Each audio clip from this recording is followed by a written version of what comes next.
ஈரோடு மாவட்டம் பவானி அருகே உள்ள சேர்வராயன்பாளையம் பகுதியைச் சேர்ந்தவர் ஏகாம்பரம்.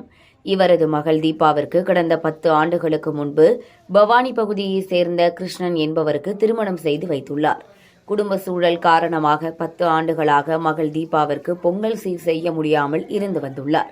இந்நிலையில் 10 ஆண்டுகளுக்கு பிறகு இந்த வருடம் பொங்கலுக்கு சீர் செய்ய முடிவு செய்த அவர் 5 மாட்டு வண்டிகளில் பாரம்பரிய முறைப்படி பொங்கல் சீர்வரிசைகளை மகள் வீட்டிற்கு கொண்டு சென்று வழங்கினார். அன்று பொங்கல் சீர் செய்ய முடியாமல் ஏக்கத்திலிருந்து வந்த தந்தை இன்று ஊர் மெச்சும் அளவிற்கு மாட்டு வண்டிகளில் பொங்கல் சீர் கொண்டு சென்ற சம்பவம் நெகிழ்ச்சியை ஏற்படுத்தியுள்ளது.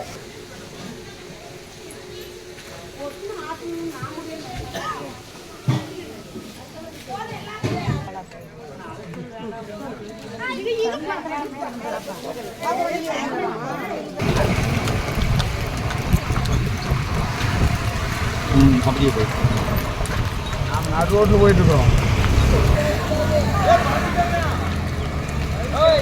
பார்த்துட்டு போல